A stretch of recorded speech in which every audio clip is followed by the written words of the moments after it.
सभी का स्वागत है।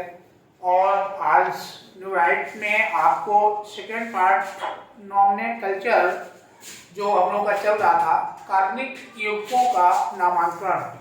तो कार्बनिक यौगिकों के नामांकन में हम लोगों ने कल उसके बेसिक पार्ट नामांकन की कौन कौन सी विधियां होती हैं, पहले कौन सी विधियां चलती थी। तो 1892 से पहले ट्राइडियल सिस्टम चलता था। वो आपके किसी भी कार्बनिक यौगिक का नाम उसके स्रोत जहां से वो प्राप्त होता है उस सोर्स या फिर उसके विशेष गुण के आधार पर उनके नाम रख दिए जाते थे। बाद में 1892 से ये जिनेवा सिस्टम आया जिसको IUPAC पद्धति के नाम से जाना गया। इसमें भी हालांकि 2 करेक्शन हुए, वो आपको हमने बता दिया था। ठीक इसी में जो लास्ट करेक्शन किया गया है 1997 में, 1957 ईस्वी में IUPAC के द्वारा। तो ये एक साइंटिस्टों का संगठन है और इस IUPAC में जो नामांकन का हमको एक सिस्टम दिया गया, जो रूल्स दिए गए, उसी रूल्स के आधार पे आज हम यहाँ पे एक हमने उसका शॉर्ट फॉर्मूला बना रखा है। उसके आधार पे किसी भी जो ऑर्गेनिक कंपाउंड है उसका नामांकन कर सकते हैं। बस अब इसको आपको बहुत ध्यान से एक समझने की जरूरत है, जैसे मैं बता रहा हूँ। और नीचे हमने उसमें कुछ 2-3 एग्जाम्पल भी इंक्लूड कर लिए जिससे आपको यहीं पे उसको सर्टिफाई करा सके। चलिए, तो इसमें कार्बनिक यौगिकों का जो नामांकन है, ये सबसे पहले आपको 1 डिग्री पूर्व लग्न को प्रीफिक्स कहते हैं। इसी को हिंदी में उपसर्ग कहा जाता है, उपसर्ग। ऐसे ही जो पूर्व लग्न ये भी है प्रीफिक्स, लेकिन ये 2 डिग्री वाला है, दूसरे नंबर का है। मेन कार्बन चैन जिसको L कहते हैं, ये हमारी L लिखी हुई है। यही क्रम चलेगा इधर से इधर की ओर। फिर उसके बाद में 2 डिग्री सफिक्स है। सफिक्स ये हमारा प्रत्यय होता है जो बाद में आता है। तो हिंदी में हम लोग इसको प्रत्यय के नाम से पढ़ते हैं, प्रत्यय। तो ये प्रत्यय रहता है। अब उसके बाद में फिर अम्लग्न, फिर क्रियात्मक समूह। ये जो दूसरा 1 डिग्री वाला है, ये फंक्शनल ग्रुप होते हैं। यहाँ पे जो मेन फंक्शनल ग्रुप है, हमने आपको 8 फंक्शनल ग्रुप लिख दिए हैं। उनको कैसे यूज करेंगे अब आपको यहाँ पे दिखाते हैं। तो सबसे पहले किसी भी ऑर्गेनिक कंपाउंड का जो नॉमेनक्लेचर करना है, वो नॉमेनक्लेचर में क्या होता है कि सबसे पहले प्रतिस्थापी देखे जाते हैं। प्रतिस्थापी हैलोजन फैमिली को कहते हैं, जो हैलोजन का परिवार है। हैलोजन के परिवार में कौन कौन रहता है? Chlorine, fluorine, bromine, iodine. क्योंकि ये मोर रिएक्टिव होते हैं, सबसे ज्यादा रिएक्टिव होने की वजह से ये सबसे पहले आ जाते हैं। क्योंकि केमिस्ट्री का और हर जगह यही सिस्टम है, जो जितना ज्यादा रिएक्टिव है वो पार्ट सबसे आगे रहता है। तो इसको जब Cl को यूज करेंगे तो क्लोरो, F को यूज करेंगे तो फ्लोरो नाम से, B को यूज करेंगे तो ब्रोमो, और I को यूज करेंगे तो आइडो के नाम से उसमें नामकरण करेंगे सबसे पहले। यदि ये रहेंगे तो, यदि ये नहीं है तो आगे देखेंगे। आगे पूर्व लग्न प्रीफिक्स में रिंग या साइक्लो। तो मेन वर्ड से पहले एक साइक्लो लगेगा। तो ये क्लोज चैन, जो बंद श्रृंखलाएं होती हैं कार्बन की, जो बंद श्रृंखला है, तो बंद श्रृंखला यौगिक जो होते हैं क्लोज चैन वाले, तो क्लोज चैन में हमको ये साइक्लो शब्द यूज करना है। बस इसमें इतने दिमाग लगाना है। यदि कोई क्लोज चैन आ रही है तो उसमें साइक्लो शब्द पहले लग जाएगा, एल्क से पहले। अब जो दूसरा नंबर है मेन कार्बन चैन, तो कार्बन की जो मेन चैन है ये सबका हेड है। इसके इधर भी देखो 2 पार्ट है, तो इसके इधर भी देखो 2 ही पार्ट हैं। तो ये बीच में रहता है, ये सबका हेड है। 2 पार्ट इधर, पूर्व लग्न ये आपके रिंग साइक्लो और पूर्व लग्न आपके ये प्रतिस्थापी, और इसके बाद वाले 2 अनुलग्न है और 2 ही पूर्व लग्न है। बीच में ये रहता है आपका एल्केन, है ना। अब इसमें कार्बन काउंट करेंगे। 1 कार्बन है तो मेथ, 2 है तो एथ, 3 है तो प्रोप, 4 है तो ब्यूट, 5 है तो पेंट, 6 है तो हेक्स, 7 है तो हेक्स, 8 ऑफ, 9 नॉन, और 10 है तो डेट, 11 है तो अनडेट, और 12 है तो डूडेट। इसमें और भी आगे है, लेकिन आपका काम यहां से अभी निकल जाएगा। इसके बाद में जो हमने एल्क देख लिया, इसके आगे जो आएगा प्रत्यय, यानी इसको हिंदी में अनलग्न, इंग्लिश में सफिक्स के नाम से जाना जाता है। अब इसमें बॉन्ड नेम, तो जो मेन बॉन्ड का नेम रहता है, सिंगल बॉन्ड है तो उसके लिए एन, डबल बॉन्ड है तो इन, और ट्रिपल बॉन्ड है तो आइन, उसके लिए यूज किया जाएगा। ये जो मेन पार्ट आएगा इसमें। उसके आगे आएंगे तो इनमें से कोई न कोई तो रहेगा ही रहेगा, ये कंपलसरी आइटम है, ये कंपलसरी है, ये आपको हमेशा मिलेंगे। उसके बाद ये आपका हो भी सकता है नहीं भी, ऐसे ही ये आपके हो भी सकते हैं नहीं भी, लेकिन ये दो आपके तो सब में रहने ही रहने हैं, ये ध्यान रखना है। सफिक्स ये आपके जो होते हैं ये आपके फंक्शनल ग्रुप हैं, इन्हें शॉर्टकट में एफजी के नाम से जाना जाता है। क्रियात्मक समूह होते हैं ये जो आपके किसी भी तत्व के या यौगिक के आगे लगाए जाते हैं। हेलो एल्केन में 3 है 4 है, वही क्लोरो फ्लोरो ब्रोमो हाइड्रो, ये सब हेलो एल्केन बनाते हैं। इसलिए एल्कोहल जो OH होता है जिसके लास्ट में लगता है, इसका सफिक्स जो है ऑल लास्ट में जोड़ा जाता है। ऐसे एल्डिहाइड CHO है, CHO को सफिक्स अल अल जोड़ते हैं, और कीटोन का CO से पहचानेंगे और इसका सफिक्स जो है नॉन रहता है। ऐसे कार्बोक्सिलिक एसिड सबसे ज्यादा यूज होता है COOH, तो इसको ओइक एसिड के नाम से हम लोग जानते हैं, ओइक अम्ल। ऐसे ही एल्केन सिंगल बॉन्ड है तो सफिक्स एन आएगा, डबल बॉन्ड है तो सफिक्स इन आएगा, और ट्रिपल बॉन्ड है तो सफिक्स उसका आइन आएगा। तो ये हमारे इसमें आया। तो मेन हमारा अल्क ये चेन है, इसके दो उधर पार्ट है, एक ये बॉन्ड नेम और दूसरा फंक्शनल ग्रुप, और इसके इधर भी दो है, एक रिंग साइक्लो और उसके पहले आपका पूर्व प्रतिस्थापी हाइड्रोजन फैमिली वाले क्लोरो फ्लोरो ब्रोमो आइडो। इतना आपको दिमाग में रखना है हर समय, किसी भी जो ऑर्गेनिक कंपाउंड है उसका नाम लिखते वक्त ये चीजें तो आपके पता हो। अब करेंगे कैसे ये हमें देखना है। अब देखिए हमने इतने एग्जांपल लिए हुए हैं। पहला एग्जांपल चलिए यहीं से स्टार्ट कर दीजिए या यहां चलते हैं। ये ऐसा एग्जांपल है जिसमें किसी भी प्रकार का कोई फंक्शनल ग्रुप नहीं लिया गया है, अर्थात ये वाला कॉलम पूरी तरीके से छोड़ दिया गया है। तो ये पहला एग्जांपल हमने ऐसे लिया है जिसमें कोई फंक्शनल ग्रुप नहीं है, ये आपको मैं यहां पे लिख के दे रहा हूं। कोई भी फंक्शनल ग्रुप मतलब FG नहीं है, तो इसमें कोई भी फंक्शनल ग्रुप नहीं है, तब इसका IPAC नामांकन हम कैसे करेंगे। तो देखिए सबसे पहले तो कार्बन की लंबी श्रृंखला का चयन करेंगे। कार्बन की लंबी चेन होनी चाहिए, भले वो सीधी हो या मुड़ के हो, लेकिन यदि सीधे में जैसे यहां देखिए कार्बन गिनिए 1 2 3 4 5 6 हो रहा है, इधर हेक्स बनेगा, 6 पे क्या बनता है हेक्स बन जाएगा। लेकिन इधर आइए 1 2 3 4 5 6, इधर को भी 6 बन रहे हैं। अब दोनों इधर सीधे जा रहे हैं तब भी 6 हैं, इधर जा रहे हैं तब भी 6 हैं। अब समस्या आई कौन सी श्रृंखला का चयन करेंगे। तो जब दोनों तरफ बराबर हो जाए, ध्यान रखो जब कार्बन की संख्या दोनों तरफ बराबर हो जाए तो उस समय हमें उस श्रृंखला को लेना है जो सीधे पड़े, तब हम सीधी चैन लेंगे। लेकिन एक भी यदि ज्यादा होता, इधर 7 हो रहा होता, तो फिर हम इधर को लेंगे, तब उस श्रृंखला का चयन करेंगे जिसमें कार्बनों की संख्या ज्यादा हो, यानी जिसमें हमें लंबी चैन मिले। फिर से ध्यान दो, हमेशा सीधी चेन का प्रयोग तब करेंगे जब कार्बनों की संख्या बराबर हो रही हो, क्योंकि यहां तक 6 डाला था, देखो 4 5 और 6, इधर भी 6 हो रहा था, लेकिन ये सीधी चेन नहीं है, ये मुड़ी हुई चेन है, तो उस समय सीधी चेन का चयन करेंगे बराबर के केस में। लेकिन यदि ज्यादा हो जाता तो इधर को लेते हैं। अब दूसरी बात ये आई कि नंबरिंग इधर से करें या इधर से करें। तो हमने जैसे इधर से कर रखा है, इसका कारण है क्योंकि जहां पे कोई ब्रांच चेन नियरेस्ट पड़ती है, ये देखो मेथिल नियरेस्ट लगा हुआ है, तो जिधर से कोई शाखाएं या ब्रांच चेन नजदीक होती है, नंबरिंग हमेशा उधर से की जाती है। यहां से करते तो 1 2 3 पे ब्रांच मिल रही थी, और इधर से करेंगे तो 1 2 दूसरे पे ही ब्रांच कोई शाखा लगी हुई है मेथिल की, इसलिए उधर से चयन करेंगे जिधर से कोई ब्रांच हमें नियरेस्ट पड़ेगी। अब इसका नाम कैसे निकालेंगे। ये तो नंबरिंग करने का हो गया, चैन को पहचान लिया। नाम निकालने के लिए अब शाखाएं, इसमें एक यहाँ पे 2 शाखाएं हैं, तो जब 2 शाखाएं हैं इसका नाम होता है मेथिल और इसका नाम होता है एथिल। तो ये एथिल है और ये मेथिल है। अब समस्या ये आ रही है कि किसको पहले लगा दें। तो जब शाखाएं एक से ज्यादा होती हैं तो उस समय अल्फाबेट का चयन किया जाता है। ध्यान रखो, एक से ज्यादा शाखाएं होने के केस में आपको अंग्रेजी के अल्फाबेट जो हिंदी में है उनका यूज करते हैं, जैसे एथिल और मेथिल, तो ये पहले आएगा या एम पहले आएगा, तो ए पहले आएगा, इसलिए एथिल को पहले लेना है, ये वाली चेन को पहले लेना है।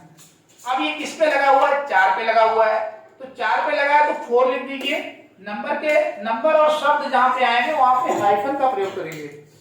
ध्यान रखो, नंबर और जहां पे वर्ड प्रॉब्लम यानी न्यूमेरिकल वैल्यू और वर्ड प्रॉब्लम वहां पे हाइफन का प्रयोग करेंगे, बाकी जगह कामा लगाएंगे। तो सबसे पहले एथिल, ये पहले आएगा, इसलिए इसको पहले लेंगे।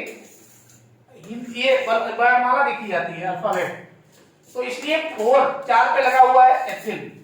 फिर उसके बाद हाइफन का प्रयोग करेंगे और फिर नंबर वैल्यू आया 2। पहले शाखाओं के नाम लिखेंगे। 2 पे आपका आ रहा है मेथिल, तो 2 पे आ रहा है आपका मेथिल। अब देखिए ये एथिल मेथिल क्या है, ये आपके इसमें जो लगने वाले कंपाउंड्स हैं, ये फंक्शन है क्रिके के, तो ये इनके पूर्व लग्न है, तो इनका नाम पहले लिखेंगे। उसके बाद फिर टोटल देखेंगे कि टोटल कार्बन कितने बन रहे थे, 6।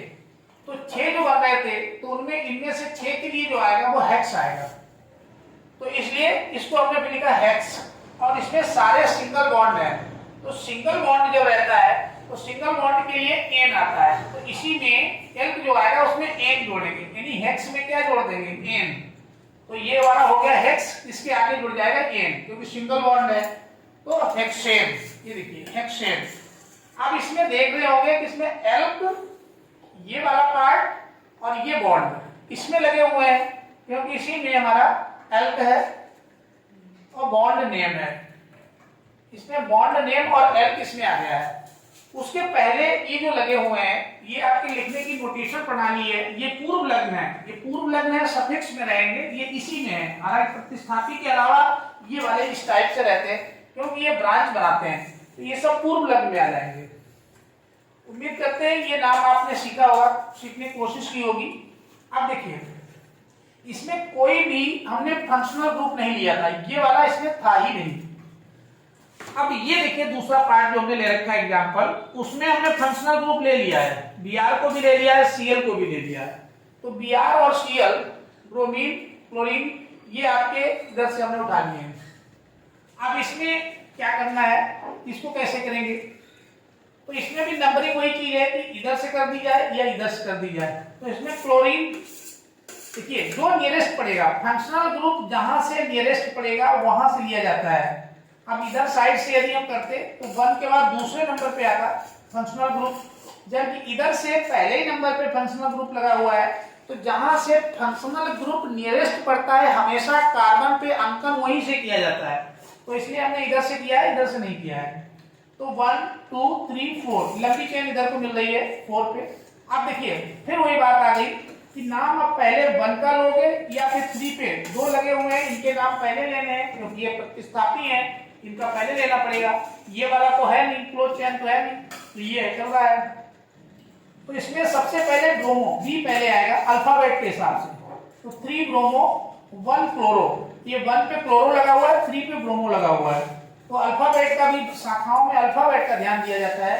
तो 3 ब्रोमो पहले ये आ गया, 3 पे लगाया, फिर 1 पे क्या लगाया, 1 पे लगाया क्लोरो, तो 1 क्लोरो। और टोटल कार्बन है 1 2 3 4, तो ये जो इसका हिसाब हो गया ये था नहीं। अब इसकी बारी आती है एल, एल का मतलब कार्बन कितने हैं, तो कार्बन है टोटल 4। 4 के लिए क्या होगा, 4 के लिए होगा ब्यूट, तो 4 के लिए हमने ब्यूट लिख लिया, ठीक। अब इसमें सब सिंगल बॉन्ड है, तो सिंगल बॉन्ड है तो ब्यूट के आगे जोड़ देंगे एन, तो बन जाएगा ब्यूटेन। तो देखिए वही नाम निकाला गया है, 3 ब्रोमो, 3 पे ब्रोमो, 1 पे क्लोरो और ब्यूटेन, उसके बाद टोटल ब्यूटेन। ये भी समझ लिया होगा। अब आइए तीसरे एग्जांपल में, CH2 double dash CH single bond CHO CH2, तो ये CH2OH, तो ये है आपका। अब इसमें हम लोगों को कैसे करना है, तो देखिए यहाँ पे अब इसकी नंबरिंग किधर से करोगे, इधर से करोगे या इधर। फिर देखो OH एक फंक्शनल ग्रुप है, तो जब फंक्शनल ग्रुप लगे होंगे OH तो उस समय हम उधर से ही नंबरिंग करेंगे क्योंकि ये पहले पे ही लगा हुआ है और जबकि डबल बॉन्ड हमारा 2 पे है। अब इस तरीके से हमने यहाँ पे 1 नंबर 2 नंबर 3, लंबी चेन यही है। अब इसका नामकरण देखिए, सबसे पहले क्या लिखेंगे, तो 3 कार्बन है इसलिए हमने प्रोप लिख दिया, ठीक है। 3 कार्बन है, इस पे लिखा प्रोप। और यही चीज एक बार गौर करिए, देखो यही यहाँ भी लिखा हुआ है CH2 CH CH2OH, दोनों को हमने यही चीज याद रखी है। ये 3 नंबर इसलिए इस पर डाला है, यहाँ पे भी हमने 3 नंबर डाला हुआ है क्योंकि दोनों सेम है। अब देखो इसमें भी नंबरिंग तो हमने ठीक कर दी है, इधर फंक्शनल ग्रुप है उधर साइड से करनी है, तो फंक्शनल ग्रुप हमारा OH है इसलिए नंबरिंग जी से करेंगे। अब इसमें हमने क्या लिखा है, प्रोटीन।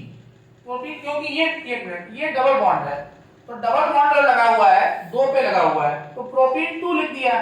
ठीक है, डबल बॉन्ड है तो डबल बॉन्ड के लिए इन आएगा, और 3 कार्बन 3 है, 1 2 3, तो पहले ये आएगा, तो प्रो प्लस इन प्रोपीन। प्रोपीन कितने पे, 2 पे है।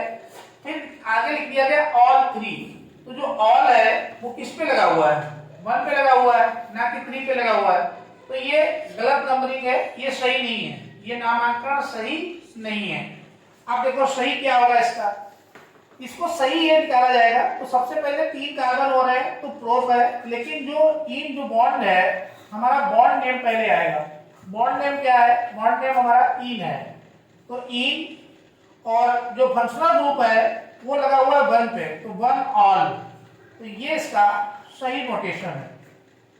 फिर से एक बात देखिए, फंक्शनल ग्रुप को आपको पहले लेना पड़ता है, मतलब ये इस क्रम में जोड़ेंगे। अब ये फंक्शनल ग्रुप का जो ऑल है वो देखो, ऑल सबसे लास्ट में रहते हैं फंक्शनल ग्रुप, तो सबसे लास्ट में आ गया है। फिर फंक्शनल ग्रुप के पहले क्या रहते हैं, बॉन्ड रहते हैं, एन इन आइन वाले। फिर देखो ये आपका इन आ गया, एन इन आइन वाला आ गया। फिर उसके बाद में देखो एल्क रहता है, एल्क, फिर एल्क आ गया। तो क्रम पहचानिए, alk plus bond name plus functional group FG, ये आपको सीरियल मेंटेन रखना है। Alk bond name functional group, इसमें क्या हो रहा था, इसमें हमारा प्रोपीन, प्रो प्लस इन पहले जुड़ गया था, तो इन जुड़ने का मतलब ये बॉन्ड नेम पहले आ गया, और फंक्शनल ग्रुप 3 डाला गया था जबकि ये 1 पे लगा हुआ है, इसलिए ये गलत हो गया था। तो इस टेबल से आप किसी का भी कर सकते हैं, ये हो गया, ये भी हो गया, ये तो ऐसा था जिसमें कोई फंक्शनल ग्रुप नहीं था, ये ऐसा था जिसमें फंक्शनल ग्रुप थे, और ये ऐसा था जिसमें भी फंक्शनल ग्रुप और बॉन्ड नेम भी दोनों थे। तो इसी क्रम में हमें चलना है, क्रम हमारा वही रहेगा, पहले एल्क, फिर बॉन्ड नेम, फिर फंक्शनल ग्रुप। तो इस क्रम पे जब भी हम नॉमिनेशन करेंगे वो 100% सही जाएगा। तो देखिए ये नंबर डालने के तरीके हैं, मेथिल, एथिल। अब इसमें समझ में आ रहा होगा कि नंबरिंग करने को भी हमें सीखना पड़ेगा, कहाँ से नंबरिंग की जाए। जो कोई शाखाएं ज्यादा लगी है तो नाम पहले किसका लेंगे, तो शाखाएं ज्यादा हैं तो हमेशा अल्फाबेट का क्रम का चयन करेंगे, अल्फाबेट में जिसका नाम पहले होगा उसका पहले करेंगे।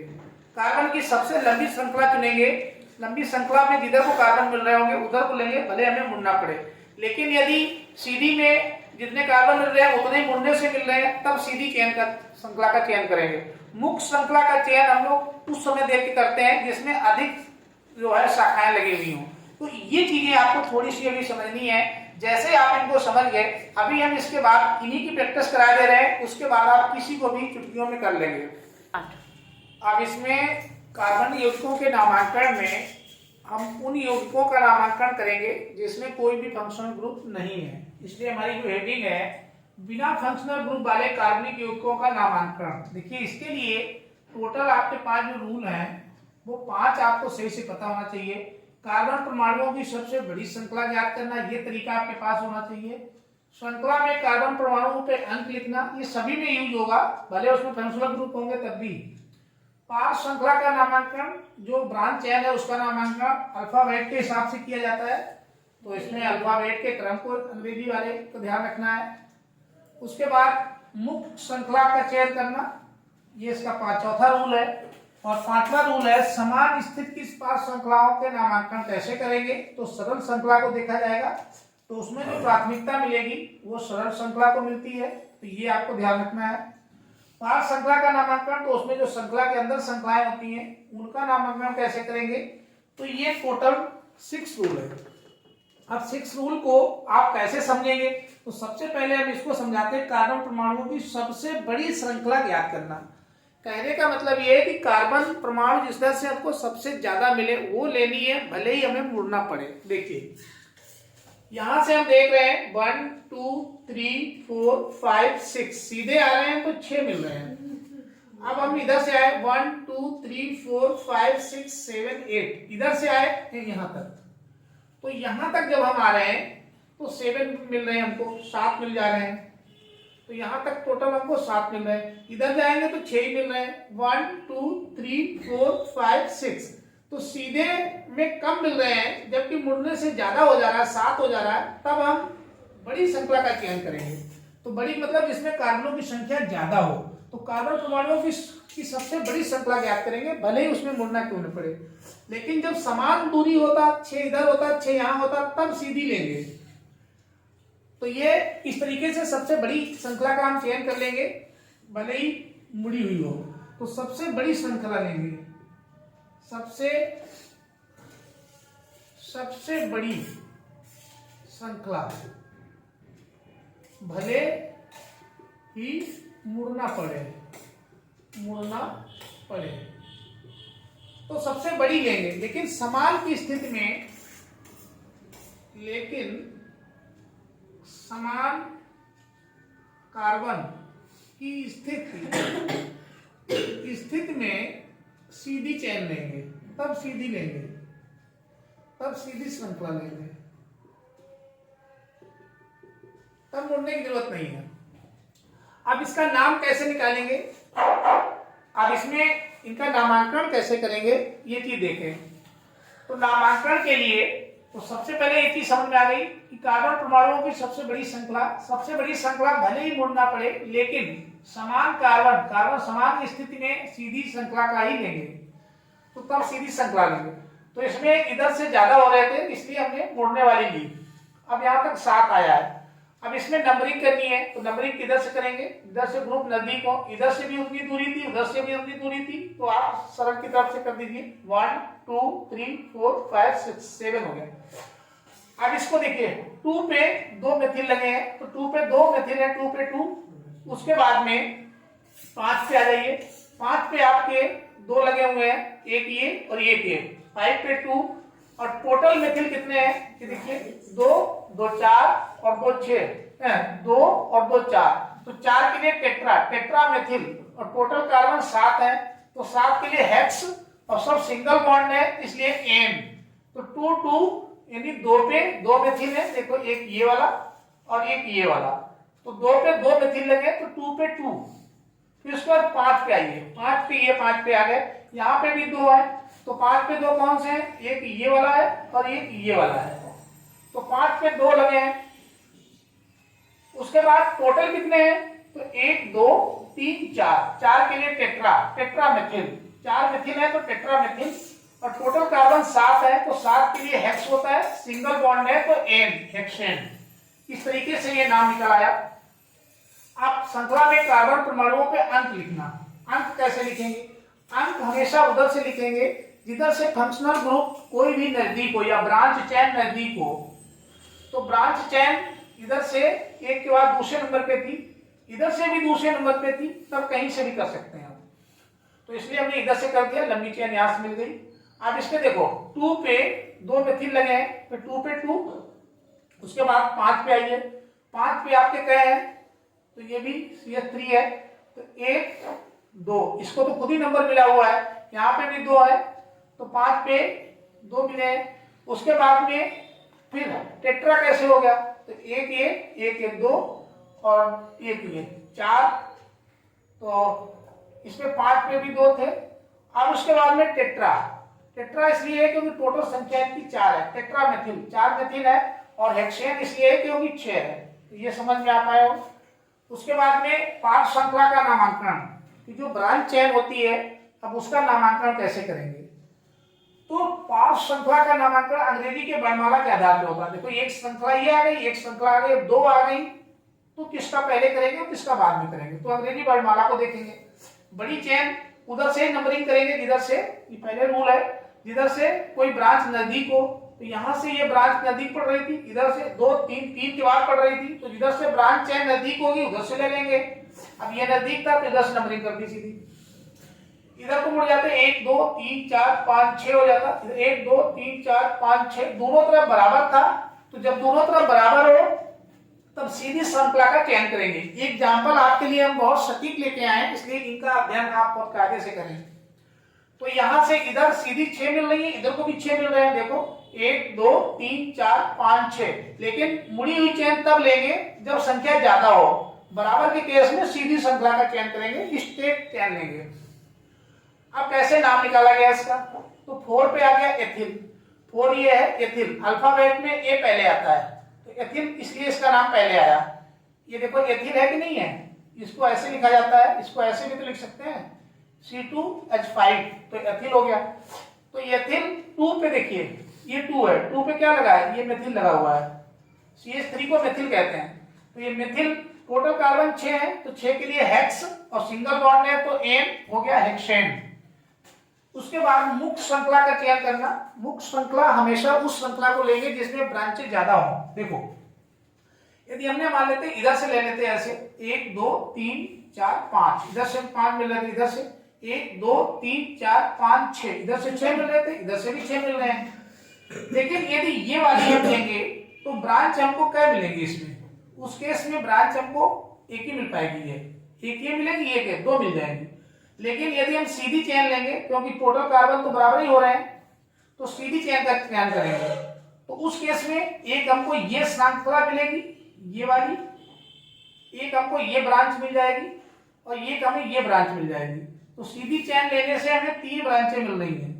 तो हमेशा उस मुक्त श्रृंखला वो होती है जिसमें ब्रांचों की संख्या ज्यादा हो। और नंबरिंग हमेशा उधर से करते हैं जिससे से कोई नजदीक हो, ब्रांच कोई नजदीक हो, इधर से नजदीक पड़ रही थी, इधर 2 के बाद पड़ रही थी, तो इधर से कर दिया गया। अब इसका नाम निकालिए।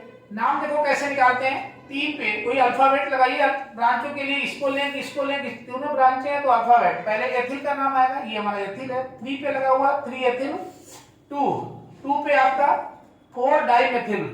तो 2 पे और 4 पे देखिए दोनों पे 2 लगे हैं, तो 2 और 4 दोनों पे लगे हैं, तो 2 है तो डाई कर लिया गया, डाइमेथिल।